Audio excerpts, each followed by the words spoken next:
stretching over 13,000 miles. Visible or not from space. Built not by emperors, but by nameless hands, one brick at a time. It's the only monument often called a scar on the earth, a symbol of defense, division, unity, pride, and pain. Yeah.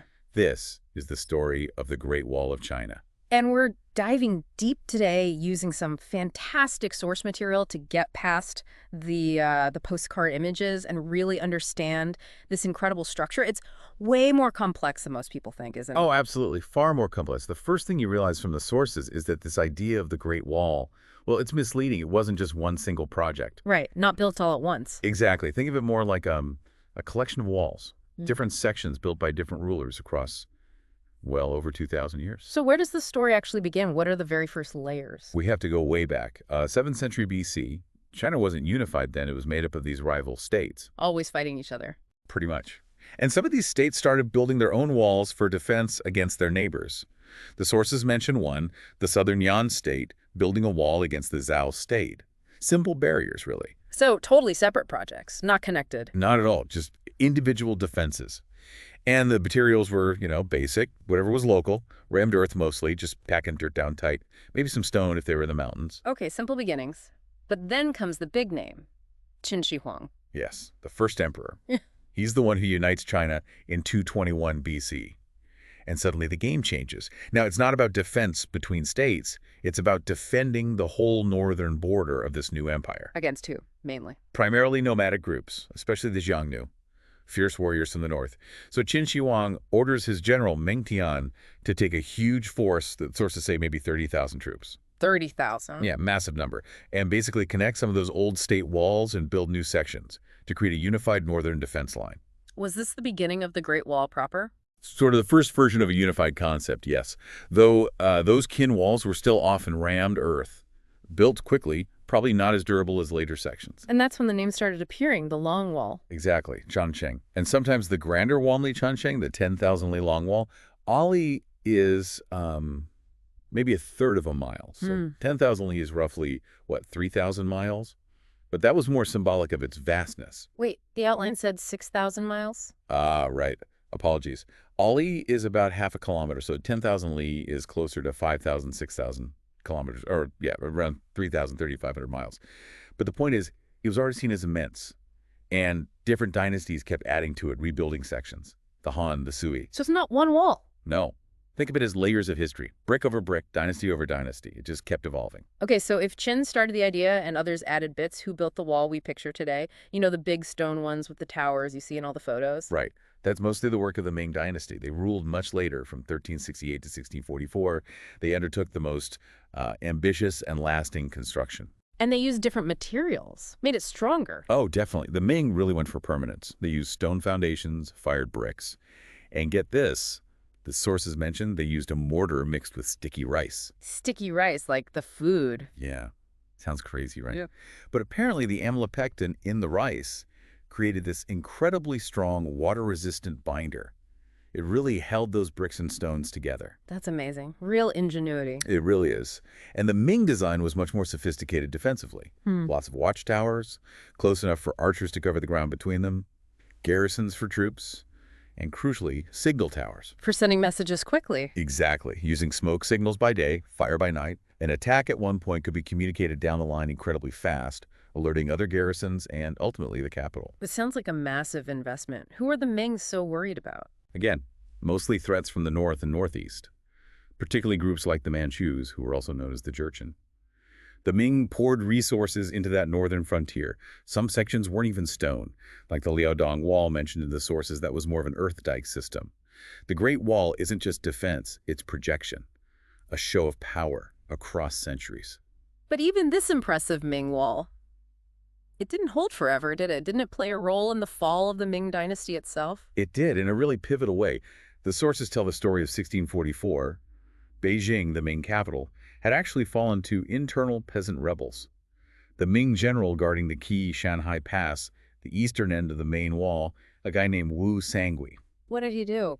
He was kind of caught between the rebels in Beijing and the Manchu armies outside the wall. He made a fateful decision. He opened the gates at Shanhai Pass and let the Manchus in, hoping they'd help him defeat the rebels and restore the Ming. A huge gamble. Did it work? Nope. It backfired spectacularly. The Manchus marched on Beijing, kicked out the rebels, but then they just stayed. They took power themselves and founded the Qing Dynasty, which ruled China for centuries. Wow. So the wall was breached not by force, but by a political decision. Exactly. It shows that even the greatest fortification is only as strong as the political situation behind it. And you get a sense of the Ming attitude from some tower names the sources mention, like Tower for Suppressing the North, or even, well, the rather blunt Tower for suppressing the goat-like foreigners. Goat-like foreigners. Okay. That certainly paints a picture of their perspective. Doesn't it? It really underscores that the wall was as much about defining us versus them as it was about physical defense. Thinking about building this across thousands of miles, mountains, deserts, the human effort is just mind-boggling. What about the human cost? Immense, truly staggering. There are legends, that hint at the suffering. The most famous is probably Ming Jiangnu. Oh, I think I've heard that one. Her husband was forced to work on the wall and died. That's the one. And the story goes that she traveled to the wall to find his body, and her weeping was so intense, so full of grief, that a section of the wall just collapsed, revealing his bones. Wow. A powerful story, even if it's a legend. It is, and it speaks volumes about the perceived cost. Historians looking at records estimate that over the centuries, maybe over 400,000 people died during the construction of the various wall sections. 400,000, that's hard to comprehend. You sometimes hear the wall called the longest cemetery on Earth. Is there literal truth to that? Were bodies buried in the wall? That's a really common belief, but the sources we looked at are quite clear on this. While huge numbers of workers definitely died from exhaustion, accidents, disease, terrible conditions, there's no archaeological evidence that they were deliberately buried inside the foundations or the structure itself. So the deaths were real, horrific even, but maybe the burial in the wall is more myth. Yes, seems that way.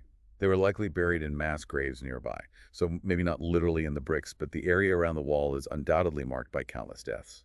It's not just a monument. It's a mausoleum in a way. In a way, yes, considering the scale of lives lost. There are other legends, too, like the one about King Yu and Bao Si. What's that one? It's about the signal fires. King Yu, way back in the Western Zhou dynasty, apparently had this concubine, Bao Si, who never smiled. To try and abuse her, he started lighting the beacon fires, the emergency signals. Just as a joke. Yeah. All the local lords would see the fires, think there was an invasion, and rush their troops to the capital, only to find it was a false alarm just for Bao Si's entertainment. She apparently thought it was funny. Oh, dear. I can see where this is going. He did it a few times. Then, when a real invasion actually happened, he lit the fires, and nobody came. They all thought it was another prank. The capital fell, the dynasty was weakened. It's a story about the importance of that signal system and how dangerous it was to misuse it. Beyond the legends and the human toll, what about the sheer stuff involved, the materials? Millions upon millions of tons. Bricks, stones, timber, rammed earth. And think about where they had to build. Across mountain ridges, deserts, valleys. Getting those materials there, it must have been an absolute nightmare. How did they even do it? Mostly by hand. Largely, yes. Human labor, animal power, carrying stones, dragging logs, mixing mortar, packing earth. Sometimes they used, simple pulley systems or ramps, but mostly it was sheer brute force. Transporting millions of fired bricks across rugged terrain. It boggles the mind. And the labor force wasn't exactly volunteering, right? Not usually, no. The sources are clear. It was often peasants conscripted away from their farms, soldiers assigned to duty, and convicts sentenced to hard labor. Conditions were brutal. Long hours, poor food, extreme weather, freezing winters, scorching summers, accidents, disease, exhaustion. Death was commonplace. Punishments for slacking could be severe, too. And even after a section was finished, keeping it standing must have been tough. Incredibly tough. One source calls it a Sisyphean task. You finish one part, and another part somewhere else is already starting to crumble from weather, erosion, maybe minor earthquakes. It needed constant maintenance, which itself required huge resources and labor. And during chaotic times. It often got neglected. During dynastic changes or periods like the Cultural Revolution in the 20th century, sections fell into disrepair. The sources even mention locals sometimes treated crumbling sections like quarries, taking bricks to build their own houses, or even pigsties. Wow. From imperial defense to building pigsties. It shows how perceptions and needs change over time, doesn't it? A wonder of the world, but also a warning from history about the immense cost and the struggle against time. Okay, let's get to the bottom line. All this effort, all this cost. Did the Great Wall actually work? Did it keep China safe? Was it this impenetrable fortress we often imagine? That's the million-dollar question, isn't it? And the answer from the sources is, well, it's complicated. It was not impenetrable. Absolutely So not. it didn't stop enemies. It slowed them. It warned others. But it wasn't impenetrable. Major forces breached it multiple times. The Mongols, under Genghis Khan, for instance, got through. Later, the Manchus, as we discussed, came through the gates. So, no, it wasn't a perfect shield. Then what was the point? Was it just a massive failure? Not necessarily a failure, but its function was maybe different from what we assume. Think of it less as a solid barrier and more as, one source called it, a speed bump. A speed bump. Yeah, it was very effective against smaller, fast-moving raiding parties, especially cavalry. Horses can't easily jump a high wall, right? So it forced potential invaders to organize larger, slower expeditions if they wanted to get through. Which bought the defenders time. Exactly. That's where the signal system was key. A large force gathering to attack a pass, or trying to find a weak spot that took time. Time for the beacon fires to flare up, alerting garrisons down the line, allowing armies to mobilize and respond. It also channeled attackers. Instead of having this vast, open frontier where enemies could pour in anywhere, the wall forced them towards specific, heavily fortified passes. This allowed the defenders to concentrate their forces strategically, rather than spreading them thin. Okay, that makes sense. So channeling and warning. Any other functions? Yes, a couple more key things. The top of the wall itself often served as a roadway, a military highway, basically. Defenders could move troops and supplies quickly along the top to reinforce threatened sections. Ah, like a raised walkway. Precisely. And the gates, they were often designed with inner and outer courtyards. Not just to keep people out, but potentially to trap invaders inside if they breached the first gate. A kind of kill zone. Clever. And you mentioned a political angle earlier. All right, this is fascinating. Building and maintaining such a clear fortified border helped the central imperial government maintain control. How? Well, think about the Roman Empire, for example. They often had powerful generals commanding large, loyal legions on distant frontiers. Those generals could become rivals to the emperor. Right, they could march on Rome. Exactly. But the wall system allowed the Chinese emperors to keep their main armies closer to the capital, recruited from loyal areas, and then send them out to garrison the wall as needed. It reduced the risk of powerful, independent frontier armies developing. The sources compare its stabilizing effect for Beijing to the Theodosian walls protecting Constantinople. It was a tool for internal political stability as much as external defense. So defense, communication, channeling attackers, troop movement, even political control. Much more than just a wall. Much more. A whole border management system, really. Okay, now for the really big one. The myth everyone's heard. Can you actually see the Great Wall of China from space? Like, with your own eyes? Ah, yes. The ultimate landmark myth. The sources are absolutely united on this. No, you definitely cannot see the Great Wall with the naked eye from the moon. Not at all, but it's so long. It's incredibly long, but it's also surprisingly narrow. On average, maybe, 6 meters? Less than 20 feet wide? From the moon. Trying to see something that narrow is like trying to spot a single human hair from maybe 2 miles away. Your eyes just aren't capable of that kind of resolution. Okay, fair enough for the moon. But what about closer? From low Earth orbit, like the astronauts on the space station? Even from there, it's extremely difficult, bordering on impossible without aid. NASA is quite clear it's barely visible, and only under perfect conditions. The right angle of the sun, clear weather, maybe snow on the ground outlining it. So maybe, sometimes, if you squint. Maybe. But here's the key thing the sources emphasize. Even when it is faintly visible, it's no more conspicuous than lots of other things. Major highways, airport runways, canals. They can look similar from that altitude. It doesn't stand out as this unique, obvious structure. Have astronauts actually seen it? Accounts vary. Some have claimed they could pick it out. Others have explicitly said they couldn't. China's first astronaut, Yang Liwei, famously stated he couldn't see it. There was even an embarrassing incident where the European Space Agency released a photo supposedly showing the wall, but oops. It turned out to be a river. A river. Oh, dear. Yeah. The sources use a good comparison. Look at Google Earth from about 40 miles up. You can easily see airport runways, the Great Wall. Basically invisible. And think about it. If the wall was clearly visible, wouldn't things like the Egyptian pyramids or the Golden Gate Bridge also be easy to spot from orbit? And they're not with the naked eye. So why on earth does this myth stick around so stubbornly? That's a great question. The sources suggest a few reasons. Maybe it's just such a powerful symbol of human achievement.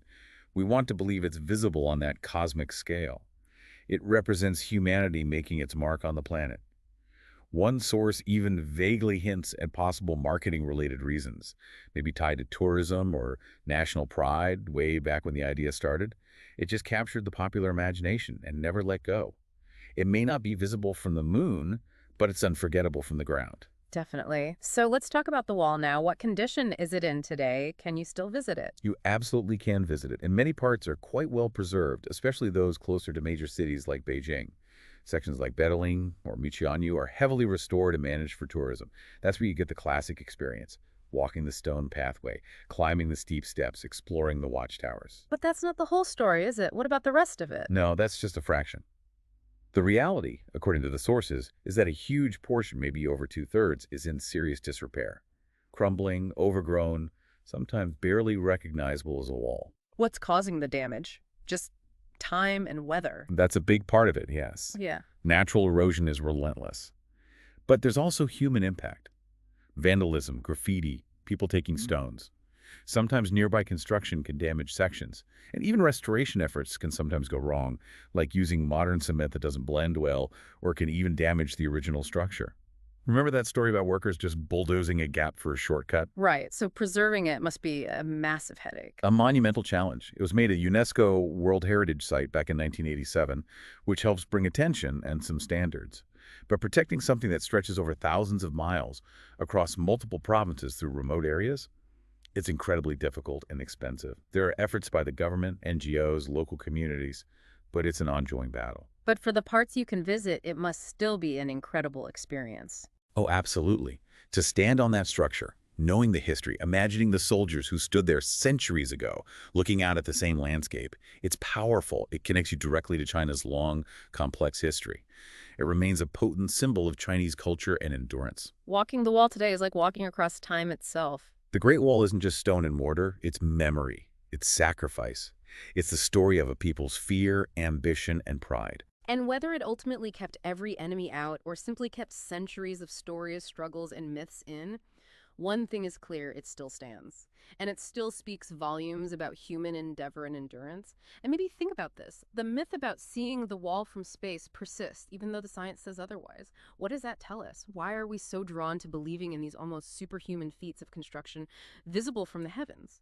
And maybe ask yourself, what other unscientific walls, what other powerful myths or assumptions do we hold on to in our own understanding of the world just because the story feels right, even when the evidence points elsewhere? Something to ponder. Thank you for being on this journey with us. Stay curious, stay grounded, and stay tuned for the next one.